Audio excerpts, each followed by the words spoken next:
Bonjour, dans cette petite vidéo, nous allons illustrer le flot géodésique sur une surface.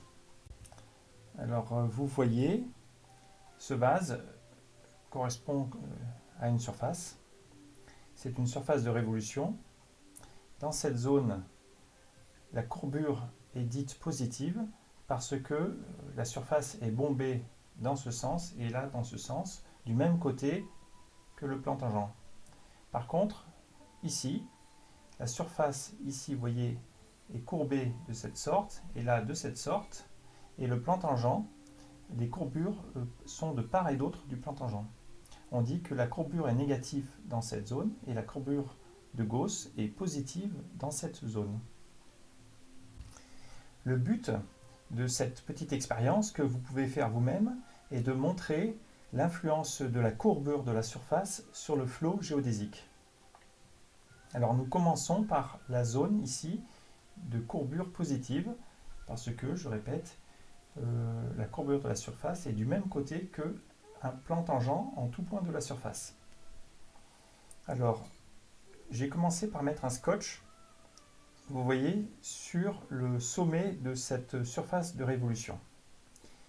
Et j'ai appuyé, voilà, le scotch s'est mis et retourne au point de départ.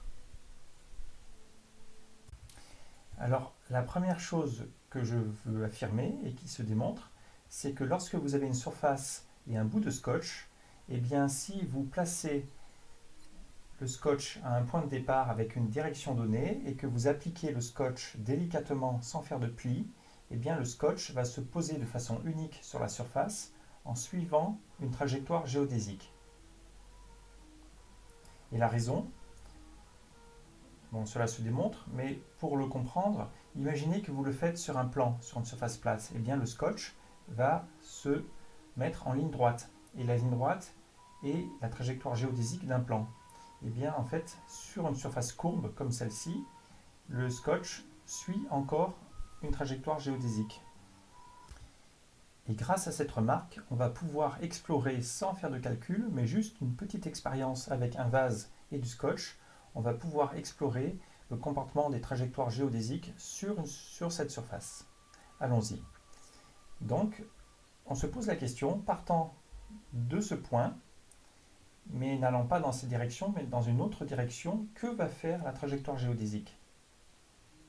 Alors, essayez de prendre quelques secondes pour deviner. Et voici la réponse par l'expérience.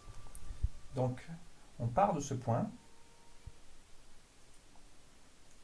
et on prend non pas la tangente sur la crête de la surface, mais on dévie par rapport au scotch précédent, vous voyez, comme ça. Et je vais laisser le scotch s'enrouler sans imposer sa trajectoire. Vous voyez, simplement en posant délicatement le doigt, le scotch se place. Alors, est-ce que vous pouvez conjecturer, avoir une idée de la trajectoire que va suivre le scotch? On imagine deux possibilités. Soit comme une particule dans un fond de vallée, le scotch va être attiré par cette vallée et va partir dans cette vallée, soit autre chose. Allons-y. Vous voyez, j'appuie. Il commence à partir dans la vallée. Et là, il se reprend et revient vers la trajectoire qui était restée sur la crête. Il la traverse de façon transverse. Vous pouvez remarquer avec le même angle que l'angle de départ. Il la traverse, passe de l'autre côté, et là, à nouveau, revient.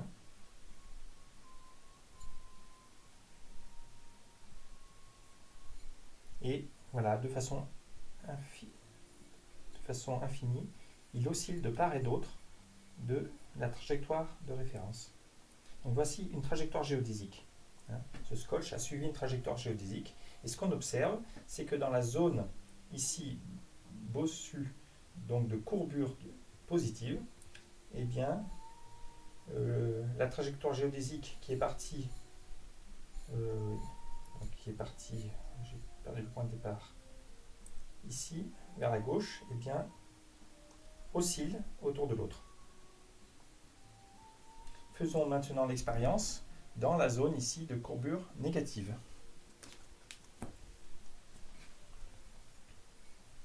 On va partir du même point, mais avec une direction légèrement voisine.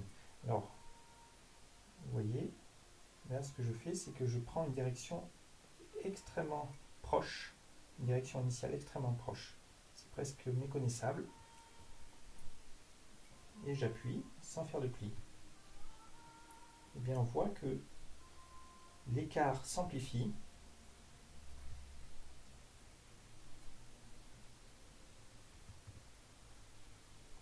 Et en fait, très rapidement, la trajectoire diverge. Il y a une amplification exponentielle des écarts, soit en direction, soit en position, dans cette zone de courbure négative.